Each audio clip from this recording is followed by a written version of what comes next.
जय लक्ष्मी माता। श्री स्वामी चरित्र सारामृत। अनंत कोटी ब्रह्मांड नायक राजाधिराज योगीराज श्री स्वामी समर्थ महाराज की जय। अवधूत चिंतन श्री गुरुदेव दत्त। अध्याय 6। श्री गणेशाय नमः। धरोणी शिशूचा हात अक्षरे पंडित लिहिवित, तैसे हे स्वामी चरित्रामृत स्वामी समर्थ वदवित। मी केवळ मतिमंद केवी वर्णू चरित्र अगाध, परी माझा हा छंद स्वामी समर्थ पुरविते। ज्यांच्यावर प्रसादे करून मुडा होय शास्त्रज्ञान, त्या समर्थांचे चरण वारंवार नमित असे। कृपाळू होऊनी समर्था वदवावे आपुल्या चरिता, श्रवणे श्रोतयांच्या चित्ता ब्रह्मानंद प्राप्त होवो।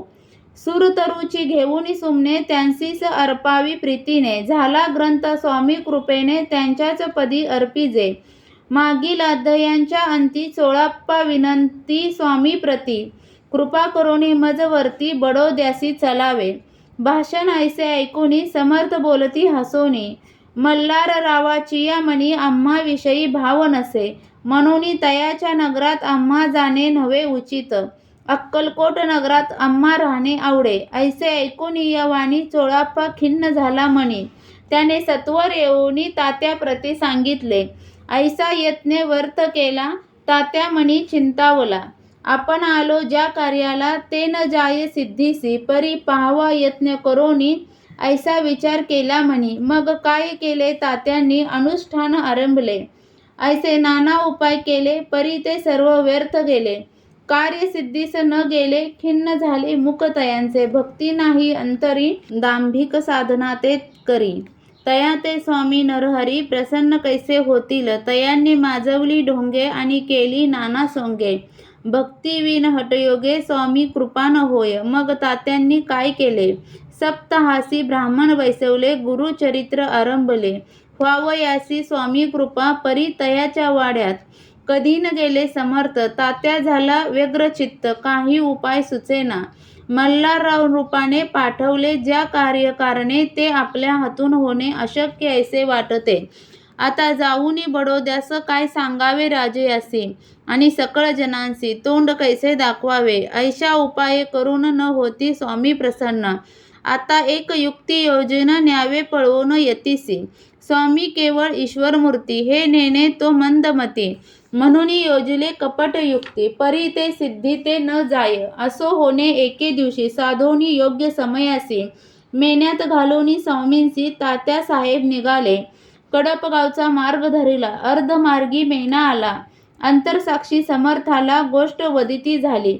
मेन्यातून उतरले, मागुती अक्कलकोटी आले, ऐसे बहुत वेळा घडले। हाही उपाय खुंटला, मग पुढे राजवाड्यात जाऊन राहिले समर्थ, तेव्हा उपाय खुंटत टेकिले हात तात्यांनी। या प्रकारे यत्न केले तरी तितुके व्यर्थ गेले, व्यर्थ दिवस गमावले, द्रव्य खर्चिले व्यर्थची। मग अपयशाते घेऊनी बडोद्यासी आले परतुनी, समर्थ कृपा भक्ती वाचोनी अन्य उपाय न होय। परी मल्हारराव नृपती प्रयत्न आरंभित पुढती, सर्व त्रासी विचारित कोण जातो स्वामींकडे। तेव्हा मराठा उमराव यशवंत तयाचे नाव, नृपकार्याची धरुणी हाव आपण पुढे झाला। स्वामी कारणे वस्त्रे भूषणे धन आणि अमोल रत्ने, देऊनी त्या जवळी नृपाने आज्ञा दिली जावया। तो येऊनी अक्कलकोटी घेतली समर्थांची भेटी, वस्त्रे अलंकार सुवर्ण ताटी स्वामींपुढे ठेवीत। ती पाहुनी समर्थांना तेव्हा अनिवार क्रोध झाला। यशवंता पाहुनी डोळा काय तेव्हा बोलले, अरे बेडी आणूनी सत्वर ठोकायाचे चरणी। ऐसे त्रिवार मोठ्यानी समर्थ क्रोधे बोलले। क्रोधमुद्रा पाहुनी यशवंतराव भ्याला म्हणी, पळाले तोंडचे पाणी, लटपटा कापू लागला। मग थोड्याच दिवशी आज्ञा आली यशवंतासी, सत्वर यावे बडोद्यासी, तेथील कार्यासी सोडूनी। साहेबा विष प्रयोग केला, मल्हाररावावरी आळ आला, त्या कृत्यामाजी यशवंताला गुन्हेगार लेखिले। हाती पायी बेडी पडली, स्वामी वचनाची प्रचिती आली, अघटित लीला धावली, ख्याती झाली सर्वत्र। समर्थांची अवकृपा जयावरी, त्याच्या कष्टी होती शरीरी।